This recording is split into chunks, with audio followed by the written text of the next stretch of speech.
Hello, welcome to Ninja Coders Hub. Today we will learn about operators in C programming. Let's start this video. Hello everyone, welcome to my channel Ninja Coders Hub. Myself Mansi Patil.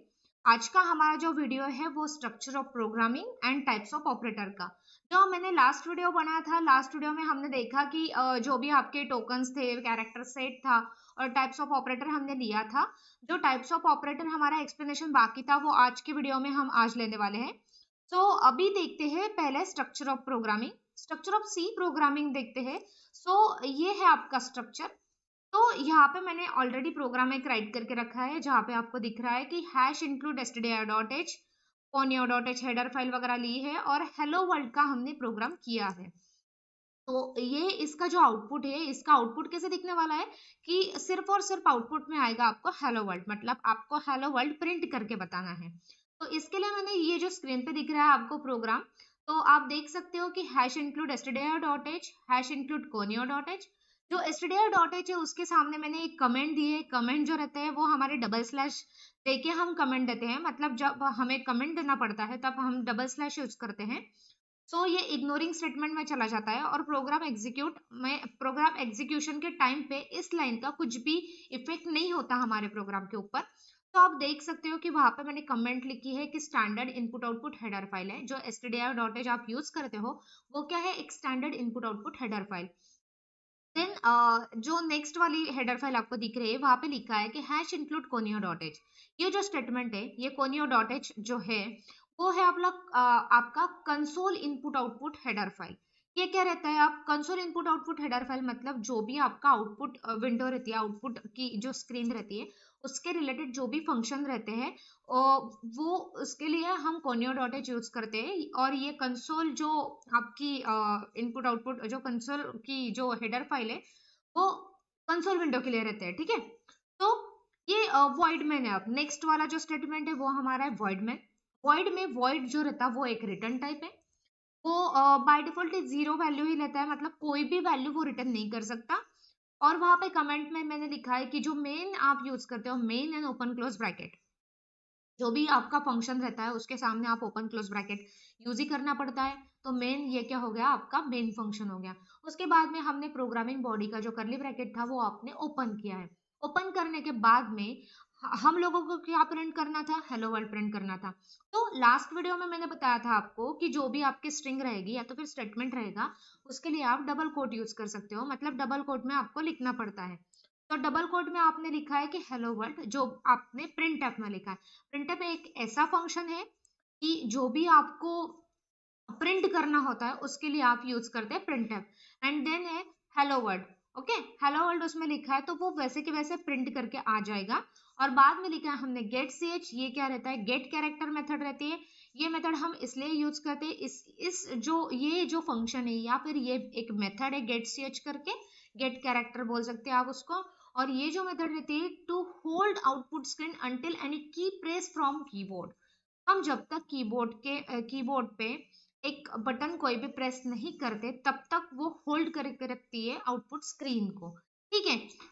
ये मैंने आपको बताया कि सी programming का structure. तो बाद में आप देख सकते हैं कि जो सी प्रोग्रामिंग का स्ट्रक्चर है मैंने जो बताया था, जैसे कि हेडर फाइल, मेन फंक्शन।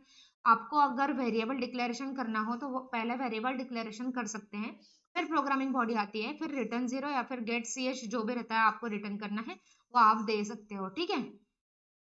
तो जो हमारा नेक्स्ट सेकेंड टॉपिक था, और हाँ, और एक बात कि जो भी आपका हेलो वर्ल्ड का प्रोग्राम है वो मैंने जो देव C++ का इंस्टॉलेशन प्रोसेस का एक वीडियो बनाया है, उसमें मैंने हेलो वर्ल्ड का प्रोग्राम रन करके आपको दिखाया और वहां पे रन करने की प्रोसेस एंड सेव करने की प्रोसेस भी आपको बताई है। तो अभी हमारा जो नेक्स्ट टॉपिक है इस वीडियो का वो आप देखते हैं कि types of operator in C. Last में सिर्फ टाइप से देखे थे पर एक्सप्लेनेशन बाकी था। तो अब हम देखते हैं कि टाइप्स ऑफ ऑपरेटर इन सी। तो टाइप्स कौन से अरिथमेटिक ऑपरेटर है, रिलेशनल ऑपरेटर है, लॉजिकल ऑपरेटर है, असाइनमेंट ऑपरेटर है, इंक्रीमेंट डिक्रीमेंट है, कंडीशनल ऑपरेटर है एंड लास्ट जो ऑपरेटर है वो है आपका बिटवाइज ऑपरेटर। तो हम अब पहला जो ऑपरेटर है वो देखते हैं कि अरिथमेटिक ऑपरेटर। तो अरिथमेटिक ऑपरेटर में आप देख सकते हो कि अरिथमेटिक ऑपरेटर है क्या, what is arithmetic operator. So let's see, An arithmetic operator performs mathematical operations such as addition, subtraction, multiplication, division, etc. on numerical values, constant and variables. Okay. जो ये मैथमेटिकल ऑपरेशन है मतलब जो कि आपके addition होती है, सब्सट्रैक्ट जो करते हैं, मल्टीप्लिकेशन होता है, डिवीजन होता है, ये जो पूरे के पूरे ऑपरेशंस रहते हैं वो परफॉर्म करने के लिए हम अरिथमेटिक ऑपरेटर का यूज करते हैं। और ये जो रहता है वो न्यूमेरिकल वैल्यू हम यूज कर सकते हैं या तो फिर वेरिएबल्स आपको यूज करने पड़ते हैं। ठीक है, जो भी आप प्रोग्राम लिखेंगे वहां पे या तो फिर वेरिएबल्स ले लो जो आपको अलग अलग वैल्यू पे आपको ऑपरेशन आप कर सकते हो। और कांस्टेंट जो रहता है, कांस्टेंट मतलब प्रोग्रामिंग में एक वेरिएबल को एक वैल्यू फिक्स असाइन कर दो जो कि आपकी कांस्टेंट वैल्यू होगी। हर बार आप जो जितने भी टाइम आप प्रोग्राम रन करोगे उतने टाइम पे आप कांस्टेंट वैल्यू की आपको एडिशन आ जाएगी। ठीक है, तो अब ये तो सबको पता है कि एडिशन जो रहता है वो एडिशन के लिए मतलब दो नंबर्स की जो एडिशन वगैरह रहती है उसके लिए हम यूज करते हैं। जो सब्सट्रैक्शन रहती है, सब्सट्रैक्शन जो रहती है वो सब्सट्रैक्ट करने के लिए यूज करते हैं। मल्टीप्लिकेशन है एंड डिवीजन है। अब डिवीजन के बारे में देखते हैं। और ये जो डिवीजन है, ओके, ये क्या है? डिवीजन है।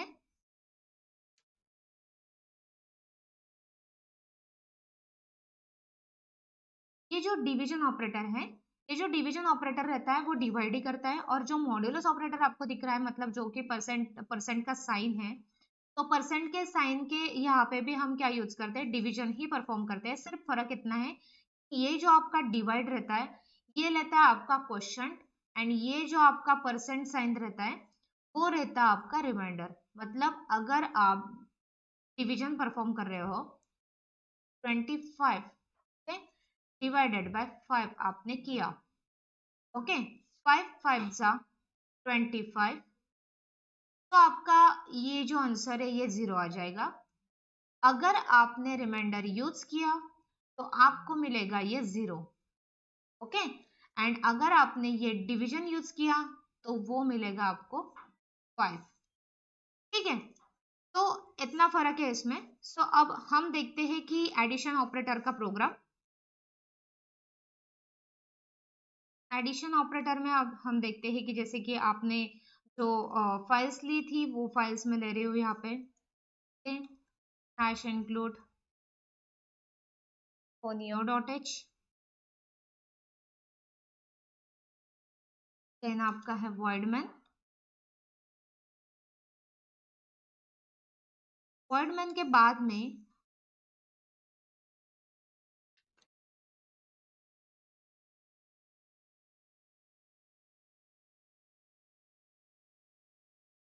voidman के बाद में आपको लेना है इंटीजर, एक डेटा टाइप है। तो हम नंबर्स लेने वाले हैं, ये जो 9 इज इक्वल्स टू 4, इसके लिए हमने इंटीजर डेटा टाइप हमने यूज किया है कि आप कौन से टाइप का डेटा यूज कर रहे हो। तो सबसे पहले मैं लिखूंगी कि c is equals to a plus b and then semicolon. हर एक स्टेटमेंट टर्मिनेट के लिए, टर्मिनेशन के लिए हम सेमीकोलन यूज करते हैं। सो हम लिख रहे हैं यहाँ पे a प्लस b का, a प्लस b का जो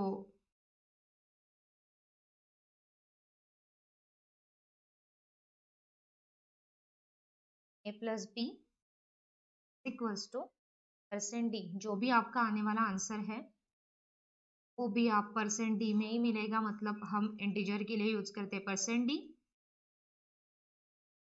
एंड यहाँ पे लिख लेंगे सी, कि हम लोगों को सी की वैल्यू चाहिए इसलिए। ठीक है, ये भी टर्मिनेट किया। फिर बाद में C is equals to A minus B. तो अब हम यही करने वाले हैं जैसे कि प्रिंटफ में लिखा। यहाँ पे सिर्फ हम लोगों को क्या करना है, ये कॉपी पेस्ट।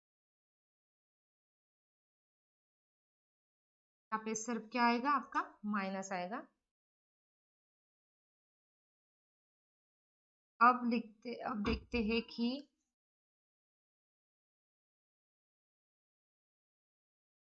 यहाँ पे हम लोगों को क्या क्या करना है। मल्टीप्लिकेशन करना है, डिवीजन करना है। तो यहाँ पे आएगा हमारा मल्टीप्लिकेशन के टाइम पे मल्टीप्लिकेशन, और यहाँ पे भी आएगा आपका मल्टीप्लिकेशन का साइन। सेम वैसे ही किया मैंने जैसे कि आपको मैंने एडिशन करके दिखाया। तो यहाँ पे सिर्फ मैं मेरे ऑपरेटर चेक कर रही हूँ, चेंज कर रही हूँ। ठीक है, अब ये हो गया हमारा प्रोग्राम। गेट ch लिख के हम यहाँ पे अब सेव करेंगे, सेव फाइल, सेव। बाद में यहाँ पे आपको एडिशन ऑपरेटर का काम कर रहे हैं, तो ऐड ऑपरेटर का नाम दिया मैंने, फाइल सेव। फिर हम कर रहे हैं फाइल एंड रन। तो आप देख सकते हो यहाँ पे देखो a प्लस बी का वैल्यू आई है 13, a माइनस बी की value I 5, a multiply by b की value I 36 and a divide by b की वैल्यू आई 2। तो ये जो वैल्यूज है ये नेक्स्ट लाइन पे आने के लिए हमने यहाँ पे स्लैश एन यूज नहीं किया है, इसलिए एक ही लाइन में आपका जो आउटपुट है वो आया है। तो यहाँ पे हम देख सकते हैं कि यहाँ पे मैंने अगर स्लैश एन यूज किया स्लैश एन, तो हमारा जो आउटपुट है वो ऐसे टाइप का आएगा। ठीक है, ये हो गया आपका आउटपुट, देखो। ठीक है,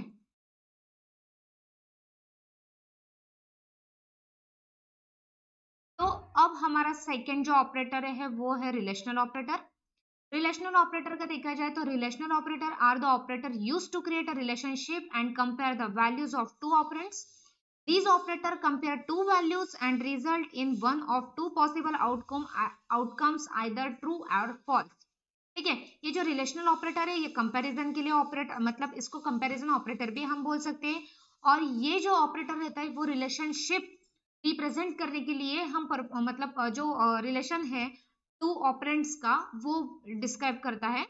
ठीक है, तो अब हम देखते हैं कि ऑपरेटर कौन से रिलेशनल ऑपरेटर। तो आप देख सकते हो कि रिलेशनल ऑपरेटर में सबसे पहला जो ऑपरेटर है वो है लेस देन नेक्स्ट ऑपरेटर है ग्रेटर देन नेक्स्ट है लेस देन और इक्वल्स टू, नेक्स्ट है ग्रेटर देन और इक्वल्स टू, नेक्स्ट है इक्वल्स टू और नॉट इक्वल्स टू। अब ये जो ऑपरेटर है ये क्या है, तो अब हम ये परफॉर्म करेंगे कि कैसे ये ऑपरेटर्स रहते हैं। ठीक है,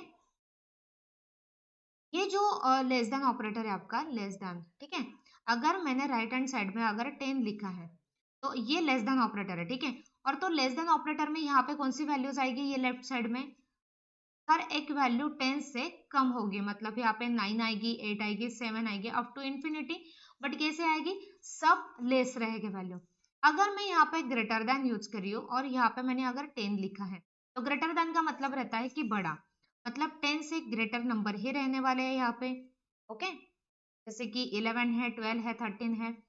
अब बाद में हम देखते हैं कि लेस देन और इक्वल्स टू, अगर मैंने यहाँ पे 10 रख दिया राइट हैंड साइड में तो क्या आएगा, ये जो लेस देन और इक्वल्स टू का मतलब है इक्वल इक्वल, मतलब यहाँ पे आ गया 10, और लेस है मतलब यहाँ पे आएगा 9, 8 और 7। ठीक है, और ये जो है ग्रेटर देन इक्वल्स टू, अगर ग्रेटर देन इक्वल्स टू 10 लिखा, ये राइट हैंड साइड में अगर आपका 10 है तो यहाँ पे क्या आएगा, इक्वल्स टू मतलब 10 एंड ग्रेटर देन मतलब इससे ग्रेटर वैल्यू। ठीक है, 13, जैसे कि 10 है मतलब इक्वल इक्वल रहेगा RHS and LHS, and greater मतलब 11, 12, 13। तो अब हम देखते हैं कि इक्वल्स टू क्या करता है, इक्वल्स टू का मतलब जो रहता है वो है RHS एंड आपकी LHS जो है वो कैसी है, इक्वल है, मतलब यहाँ पे अगर 10 होगा तो यहाँ पे भी क्या आएगा, 10 ही आएगा। और नॉट इक्वल्स टू का मतलब है कि यहाँ पे अगर 10 है तो यहाँ पे कौन सी भी एक वैल्यू हो सकती है पर 10 नहीं हो सकती, मतलब इक्वल नहीं रहने वाले। ठीक है, तो इसका भी हम एक प्रोग्राम देख लेते हैं फिर कि रिलेशनल ऑपरेटर का प्रोग्राम कैसे आ सकता है, तो देखते हैं। अब मेरा जो नेक्स्ट वाला प्रोग्राम है वो है रिलेशनल ऑपरेटर का। तो यहाँ पे अब हम प्रोग्राम टाइप करने वाले हैं। तो यहाँ पे आप देख सकते हो कि रिलेशनल ऑपरेटर जो है आपका, तो रिलेशनल ऑपरेटर में आपको करना है रिलेशन फाइंड आउट।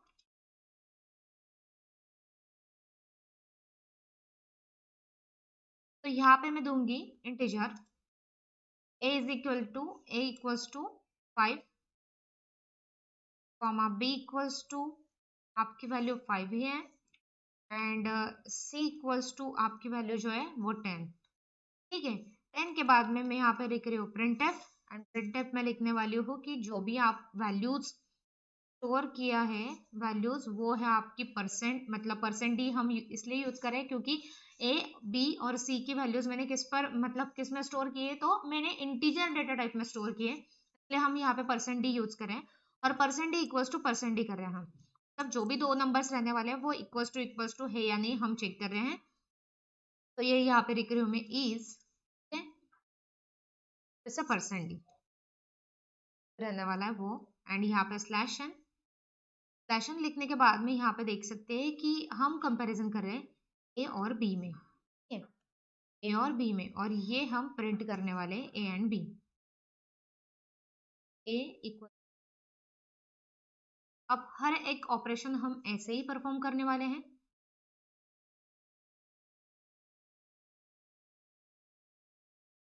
जैसे कि मैं यहाँ पे ले सकती हूँ दूसरा भी ऑपरेटर तो यहाँ पे मैं क्या करती हूँ, सिर्फ यहाँ पे इक्वल्स टू की जगह पे यहाँ पे मैं ग्रेटर देन कर दूंगी, और ग्रेटर देन करने के यहाँ पे मैं सी वैल्यू लिख रही हूँ, ठीक है, सी मतलब ए और सी प्रिंट करने वाले हैं हम, और यहाँ पे जो ऑपरेशन परफॉर्म कर रहे हैं वो ग्रेटर देन का ऑपरेशन परफॉर्म कर रहे हैं सी के साथ में, और ये जो दूसरा वाला ऑपरेशन है वो कर रही हूँ मैं लेस देन का, और लेस देन में देने वाली हूँ मैं, यहाँ पे भी मैं सी ही टाइप करूंगी। यहाँ पे दिखा रही हूँ कि ए लेस देन सी। अगर हम इसको रन करते हैं देखते हैं कि आउटपुट क्या आता है।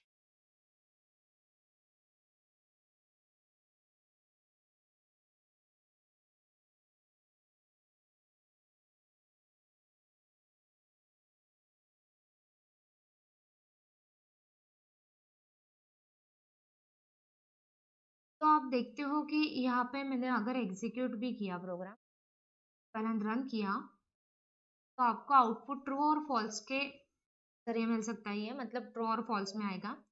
कि आप देख रहे हो कि मैंने लिखा है कि 5 इक्वल्स टू 5, ये इक्वेशन आपका ट्रू था, इसलिए वहां पे आया है 1, 1 मीन्स ट्रू। जो आपका 5 है ग्रेटर देन 10 लिखा है, ऑफ कोर्स 5 ये ग्रेटर नहीं रह सकता 10 के हिसाब से, 10 के कंपैरिजन में, तो वो आया है आपको 0, मतलब कि फॉल्स है ये ऑपरेशन।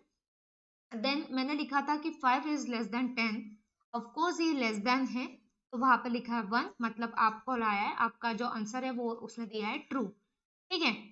तो ये हो गया हमारा रिलेशनल का प्रोग्राम था। तो रिलेशनल ऑपरेटर के बाद में हम देख रहे हैं अब 3 नंबर का ऑपरेटर, वो है लॉजिकल ऑपरेटर। तो लॉजिकल ऑपरेटर क्या है, दीज ऑपरेटर प्रोड्यूस ट्रू और फॉल्स रिजल्ट। ये जो ऑपरेटर है ये रिजल्ट प्रोड्यूस करते हैं ट्रू और फॉल्स के जरिए। After combining and comparing two or more expression, मतलब आपके पास टू एक्सप्रेशन या तो फिर टू से ज्यादा ही एक्सप्रेशन रह सकते हैं, उसको कंबाइन करके या तो फिर कंपेयर करके आपको जो भी आंसर मिलने वाला है वो ट्रू और फॉल्स में ही रहने वाला है। दैट में यूज अरिथमेटिक और रिलेशनल ऑपरेटर, ये अरिथमेटिक ऑपरेटर यूज करके या तो फिर रिलेशनल ऑपरेटर यूज करके भी आप परफॉर्म कर सकते हो लॉजिकल ऑपरेशंस।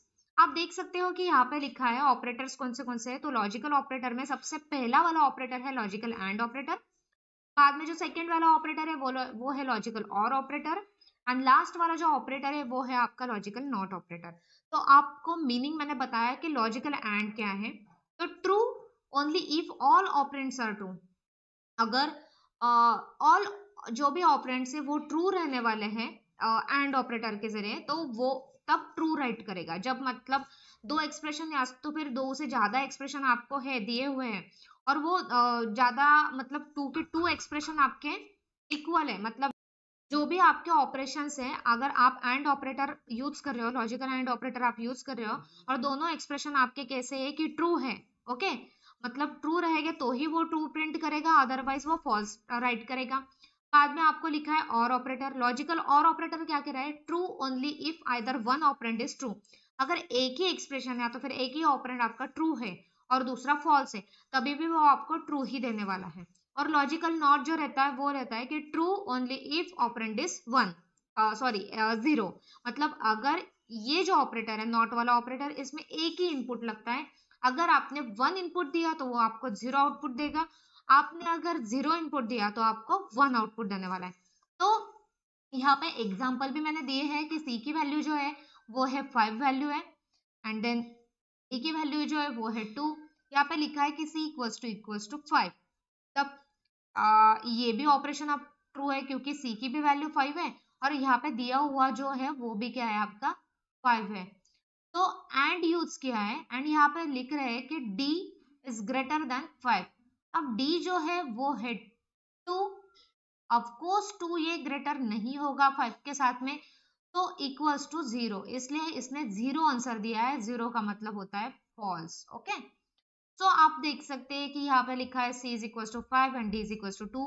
देन एक्सप्रेशन उन्होंने चेक करा है कि c इक्वल टू 5, आपको c की वैल्यू 5 है एंड राइट हैंड साइड में भी 5 दिया है, तो ये ट्रू ऑपरेशन है। बट ये जो d है फिर से आपको ग्रेटर देन दिखा है, सो ये क्या है फॉल्स है। तो यहाँ पे मैंने क्या बोला था कि एटलीस्ट वन कंडीशन आपकी ट्रू होनी चाहिए तो ही आपको ये ट्रू वैल्यू रिटर्न करने वाला है। सो इसीलिए यहाँ पे इक्वल्स टू 1 आया है, मतलब यानी कि ट्रू लिखा है उसने। देन लॉजिकल नॉट में आप देख सकते हो कि c is equal to 5, then expression not equals to c is equal to 5, so equals to 0 दिखाया है। ये कैसे क्या हो गया, क्योंकि नॉट इक्वल्स टू तो नहीं है, बिकॉज c और c इक्वल्स टू 5 है, इसलिए यहाँ पे 0 आंसर दिया है क्योंकि ये स्टेटमेंट क्या है फॉल्स है। तो ये हो गए हमारे लॉजिकल ऑपरेटर। अब ये जो लॉजिकल ऑपरेटर का प्रोग्राम है, तो लॉजिकल ऑपरेटर में आप देख सकते हो मैं यहाँ पे a की वैल्यू ले रही हूँ कि जो कि n is equals to 20 value में देना चाहती हूँ, और 20 वैल्यू देने के बाद में मैं प्रिंटफ में लिख रही हूँ कि जो भी आपका नंबर है, मतलब %d जो भी आपका नंबर है, और यहाँ पे स्लैश n यूज किया, और स्लैश n यूज करने के बाद में मैंने यहाँ पे दिया है यहाँ पे कॉमा देके। ओके, यहाँ पे कॉमा देके मैं यहाँ पे लिख रही हूँ कि n equals to sorry n equals to 20, जो भी आपका n है वो 20 के एक जैसे है, मतलब 20 एंड आपका n इक्वल है। यहाँ पे मैं एंड ऑपरेटर यूज करूंगी, और दूसरा जो एक्सप्रेशन है वो लिखने वाली हूँ मैं n इज ग्रेटर देन 8।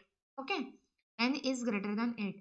तो आप देख सकते हो कि यहाँ पे ये जो वैल्यू है, मतलब n जो वैल्यू है ये भी 20 है, एंड जो आपके राइट हैंड साइड में लिखी है वो भी वैल्यू आपकी 20 है, और जो दूसरा वाला एक्सप्रेशन है वो है n की वैल्यू 20 है एंड ग्रेटर देन लिखा है 8। ऑफ कोर्स वो दोनों भी वैल्यू करेक्ट है। फिर हम दूसरा भी एक्सप्रेशन चेक करेंगे, प्रिंटफ। प्रिंटफ, तो प्रिंटफ में अब मैं देती हूँ कि %d।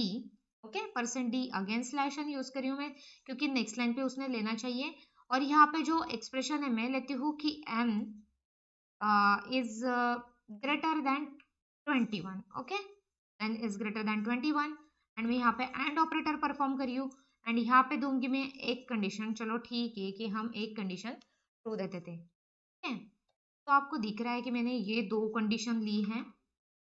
दो कंडीशन लेने के बाद में ये आप रन करके देखेंगे तो क्या आएगा, देखो। सेव करते प्रोग्राम को।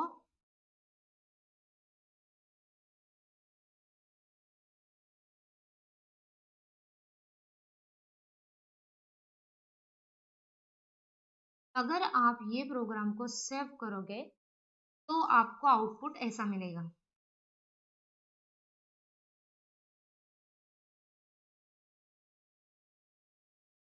1 मिला है और 0 मिला है, बिकॉज यहाँ पे आप देख सकते हो कि जो यहाँ पे n है, n इक्वल्स टू 20 था।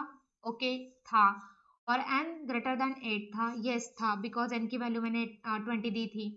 देन बाद में जो वाला सेकंड वाला प्रिंटफ था उसमें मैंने बताया है कि n is greater than 21। Of course n की वैल्यू 20 है तो 21 से वो लेस ही होने वाली है, तो ये एक्सप्रेशन आपका रॉन्ग हो गया। और जो दूसरा वाला दिया था मैंने n is greater than 20। Okay, n is greater than 20 दूसरा भी आपका क्या है, रॉन्ग ही है, इसलिए आपको उसने रॉन्ग ही बताया, मतलब दोनों भी यहाँ पे फॉल्स है। अगर मैं यहाँ पे 8 भी कर देती तो भी आपका वो 0 ही आता, बिकॉज एंड ऑपरेटर को क्या लगता है, एंड ऑपरेटर को दोनों के दोनों जो भी स्टेटमेंट है वो ट्रू लगते हैं। देखो आप देख सकते हो कि यहाँ पे मैंने एक 1 एंड 0। ठीक है, तो अगर मैंने यहाँ पे और ऑपरेटर किया, ठीक है, और ऑपरेटर क्या कहता है, आप देखो और ऑपरेटर हम यहाँ पे चेंजेस करेंगे।